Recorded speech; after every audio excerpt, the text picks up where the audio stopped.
After my business crashed and my wife Lily left me for my rich buddy, I hit rock bottom. But when she came crawling back, bruised and broken, I had a taste of revenge. Welcome to my world of betrayal and redemption. Subscribe for the juicy details of how I turned the tables on my ex and the truth behind every affair. Wife left me and married my rich friend after my business got bankrupt, but came back after a year with face bruises. Hello everyone, I'm 36 male. My ex-wife Lily, 29 female, and I were married for only 3 years before everything went south for me and she revealed her true colors. Lily and I dated for a year and for months before we got married. Soon after we started dating, I told Lily I was aspiring to set up my own business, so I labored day and night and did a part-time job. Besides my actual job, I used the money from my day job to pay for my rent, bills and groceries, while using money from my part-time job to push into my business. Lily worked at a retail store as a sales manager and I thought she had a fair idea of how to run a business. At the beginning of our relationship, Lily was very supportive. She even pushed me to work harder to expand the business, but after we married she didn't seem very interested in the business anymore. She would even jokingly tell me to focus on other things that were important if the business was not going the way I wanted. But I was adamant because it was my dream and I knew it was possible to make it happen. Fast forward to the first year of marriage. After several meetings and much persuasion, I got a big break when one of my wealthy friends volunteered to invest in my business. Lily and I were over the moon celebrating our win. She pretended she believed in me and continuously pushed me to get things done. My business was a small logistics company, which I had been nursing this dream for a long time. I believe, with proper management and funds, my logistics company would become one of the biggest companies in our state. With the funding, I purchased more delivery bikes, bicycles and a truck for moving things, and with more bikes and bicycles added to what we already had, business boomed and our earnings increased. I also invested some money in marketing and signage, which paid off. However, I found a significant change in Lily's mindset soon after I got the investment. Before that money came in, Lily and I had no major reason to fight. Even if we argued about something or disagreed on something, we always settled it before we went to bed. But after the funding came, Lily and I fought most days and the reason was money. She argued because she wanted me to give her some money for shopping, move us into a bigger apartment and go for a week's vacation, all with the money that was meant to be invested in my business. When I kicked against the idea, she was mad. I understood the shopping aspect and even promised to give her money to buy a beautiful Chanel bag she had admired, but she wanted more. She claimed she was happy with the investment because she thought she would benefit from it. I was shocked at her demands because she knew how my business had been struggling and how hard I had worked and prayed for a financial miracle every day, and when it came I wasn't expecting her to make such demands. Not at that time. Even if I were to take her shopping, move into a bigger apartment or take her on vacation, it would have been from the profit I made for my business in the long run rather than from the money I was supposed to invest and grow it. Countless times I told her the money was not for our personal use. It was meant to be returned with interest to my investor friend, but everything I said fell on deaf ears and she wouldn't stop nagging about it.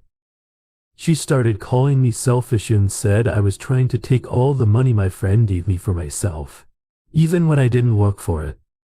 When her words did not get to me, as she expected, she switched to the emotional aspect and would cry all night. For that whole week we argued, and when I couldn't take it anymore, I agreed to take her shopping on a budget for peace to reign.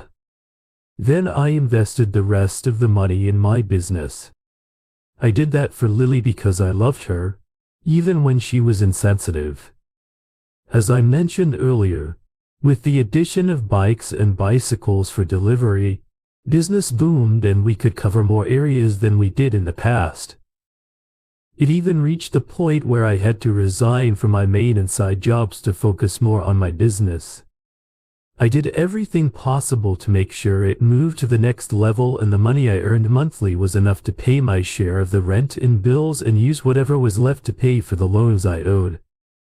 About 2 months after my business started improving, Lily stopped contributing to the house. She claimed I was now doing well financially and I could cater for the house like a man, and she said she was tired of splitting 50-50 with me when I earned more than double her monthly salary. Initially, when she mentioned it, I thought it was a joke, but when she refused to contribute to rent or other bills that month, I realized she wasn't joking. I tried to explain to her that it was not wise for me to take up the whole financial burden of the house because it would pull me backward instead of moving forward, but she refused to listen. Besides, I had to return the investment money to my friend and with a filthy interest. She told me she had friends whose husbands were not earning as much as I did, but they cared for their wives, kids and family independently. So why couldn't I do the same thing? This question was a slap in my face, but I didn't let it get to me. At that point I was tired of constantly arguing with Lily. It was almost like she changed. As soon as the money came in, with my business barely flourishing like I would have wanted, I started paying all the bills at home. I single-handedly paid for rent, for all the bills, bought groceries and paid for gas every month. I'd be lying if I said doing all of that did not affect my business, because it did. I hated that Lily kept acting like the business was mine alone. My primary reason for opening a business was that I didn't want to be doing a 9-to-5 with overtime for the rest of my life, and I didn't want that for Lily. Everything I did was so we could have a good life and possibly give our children the kind of lives we never had. But the more Lily came up with her demands and expectations, the more I felt that she was not interested in my business in any way. I married her because I believed she had a flair for business and we were on the same page. She used to tell me how she would love us to own multiple businesses together across the country and even around the world. But when the time came for us to grow the only business we had together, she changed into a totally different person. She stopped contributing to the house and preferred to use the money she earned to shop for clothes, shoes, wigs and whatever she wanted, while I took care of the bills for another year and some months. I tolerated her and tried to grow my business. Sometimes she would take my credit card for shopping with her girlfriends and max it out, so you can imagine what I was going through. Financially, it was more of a 1 step forward and 3 steps backward for my business, and for a few months it continued like that. Unfortunately, I couldn't continue because I had to pay back the money with interest and I ran into serious debt issues and had to fold up for a while. It became so bad that I had to sell all my bikes, my personal car and family jewelry and heirloom to settle the debt. And at the end of it I was left with nothing. Not even a penny saved. When this happened, I went through hell in Avery's hands when I folded up my business. She began to say terrible things to me. She said something about how we would have used the money from the funding to live good lives, but because of my greediness, I lost everything. As if her bad mouths and verbal lashings were not enough, she changed completely. Earlier we used to split the household chores, but while my business tanked, she told me to do my laundry, cook my own meals and clean the house. Since I was home, apparently jobless, she literally used every opportunity she had to rub it in my face that she was making money. While I was unemployed and without a business, I was aggressively applying for jobs so that I could cover my expenses. After suffering such a huge loss, business was the last thing in my head. Survival was first. Around that time I noticed she was always smiling and typing on her phone. Then she came home with expensive gifts like bags, jewelry, shoes and clothes. I knew she could not afford them because her salary could not buy even one bag, and she would have to save her salary for at least 4 months to get one of those expensive bags. As soon as I noticed her new pattern of coming home late with expensive things every week, I questioned her about it, and each time I did, she would abuse me and remind me that I didn't have the right to question her because I was jobless and would never be able to buy those things for her. With her new attitude, I knew we wouldn't get intimate, and that's what happened. She stopped sleeping in the bedroom because she knew I would try to touch her, and just like that, our marriage became a nightmare in the twinkle of an eye. I think 2 or 3 months after she started coming home with expensive stuff. It was heartfelt and suffocating for me to tolerate her tantrums, but at that point my priority was getting a job ASAP. However, one evening she came home and told me she wanted a divorce. She said she could no longer tolerate being married to me, and she revealed that she married me because she thought I'd had a promised future. But so far she wasn't impressed. I didn't try to beg or convince her. I kind of knew that it was coming. I was already tired of everything and believed divorcing each other was the right thing to do. Even though I loved her, I could not live or remain married to a woman who mocked me, insulted me, and made me feel worthless at the slightest opportunity she had, so I signed the papers. She moved out of the house before our divorce was finalized.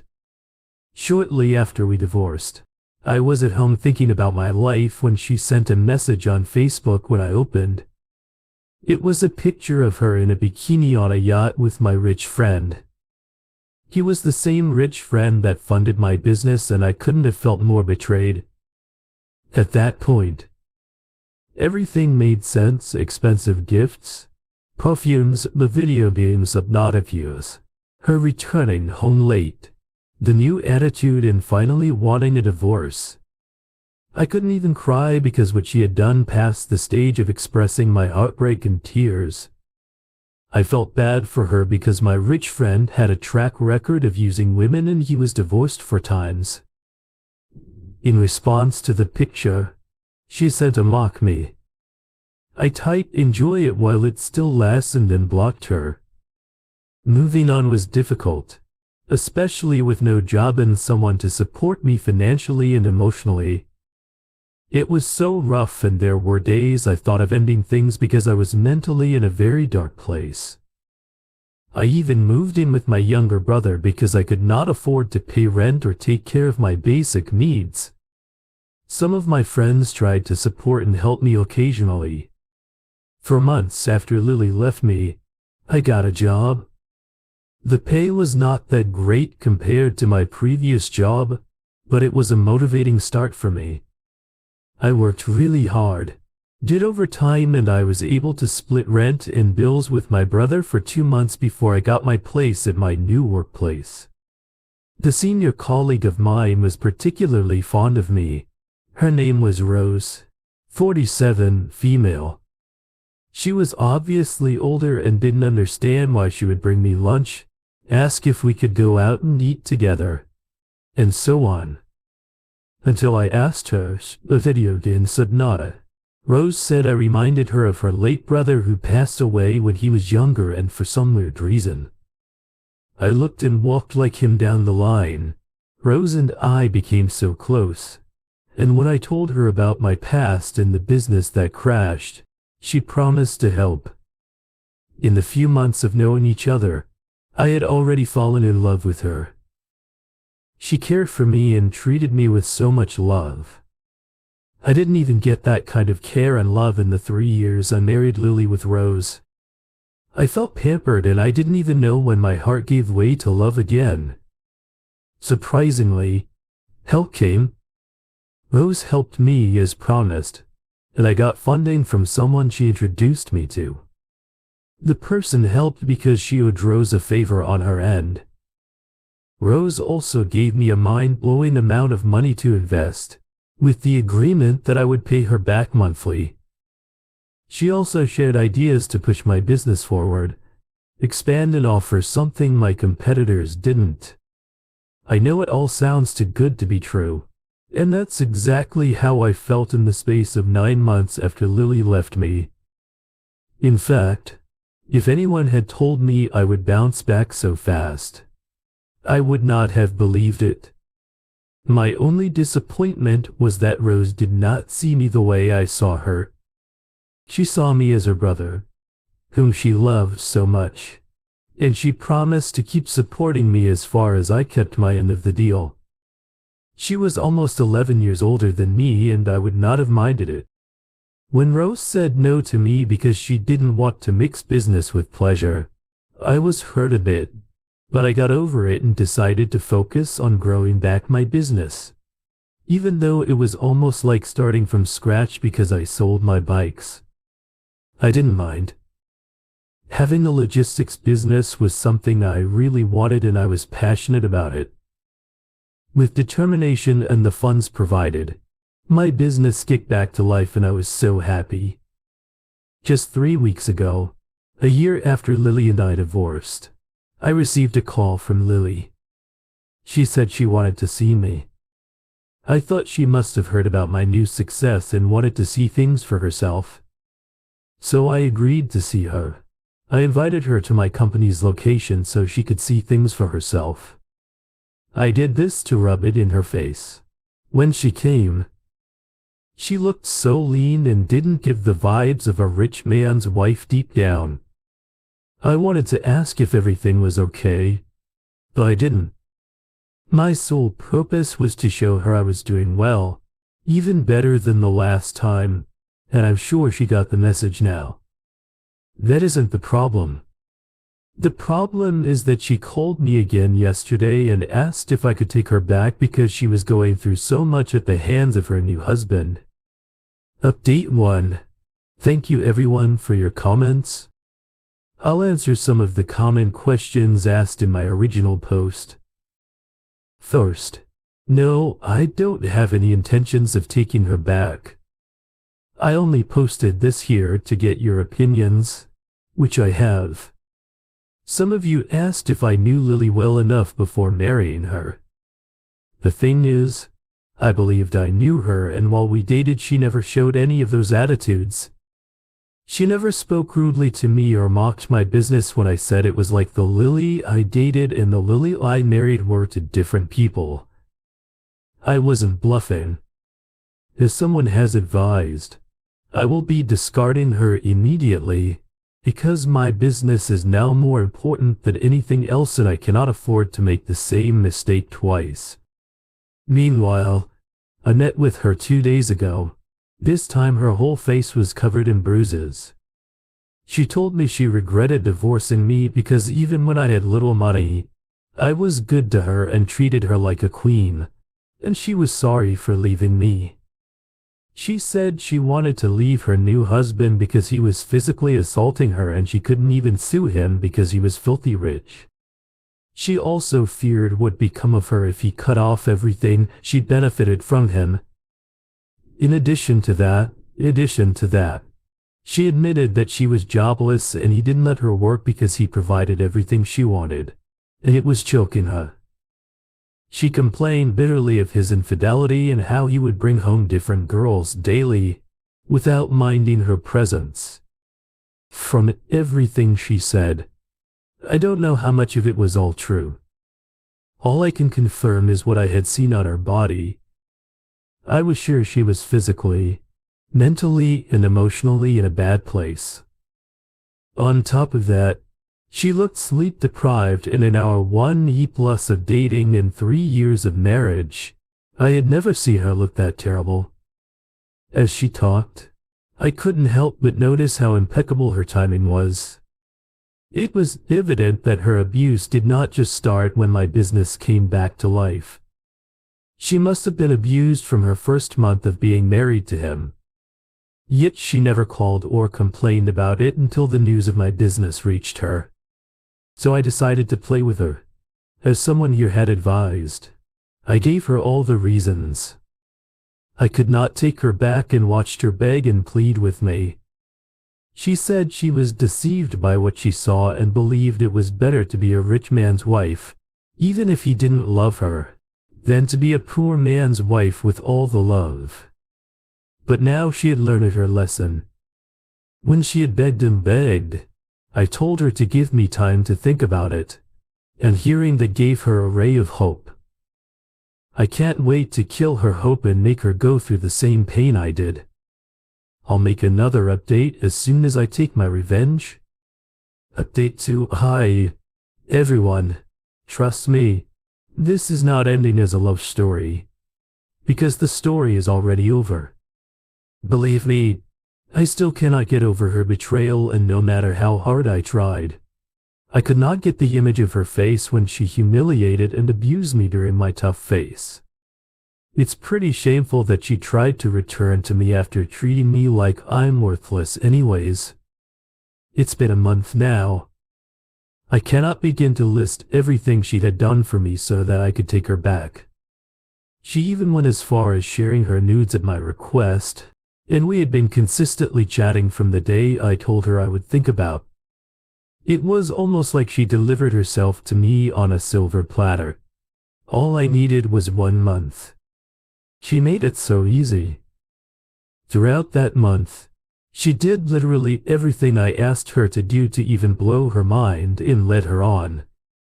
I kissed her on the cheek and she couldn't stop smiling and waving at me as she walked to her car. That day, someone here had commented that I set her up and ruined her miserable marriage, and I love that idea. I deliberately asked her to send her nudes to me because I knew she would. After all, desperate times require desperate measures. So, after I had enough of her explicit photos, I gathered chats between us as we discussed how she would divorce her husband and all the horrible things she had said about him. I unblocked my friend and sent him all those pictures and screenshots of our conversations. Then I left a message helping you dodge a bullet, bro. I waited for him to see the message, and as soon as he did, I got a call from Lily. She was crying and breathing heavily on the phone, and when she could finally talk, she told me her husband threw her out of the house and seized everything he bought for her because, in his words, she came with nothing. She had to go with nothing. After crying and imposing herself, she said she was coming to my place to be officially together, like we had planned. I used the opportunity to tell her I was the one who sent everything to her husband and we could never be together because she didn't deserve any love. When she heard that, she cried more and begged me not to do that to her. I already did. I warned her not to show up at my place or company, or I would have her arrested, and after that I blocked her contact, and I can only imagine the heartbreak she is going through right now. Very bold of her to think she could eat her cake and have it. I can't appreciate you all enough. Thank you for tuning in. Don't forget to subscribe, comment, and bookmark. We will provide you with more high-quality audio videos on the topic of infidelity.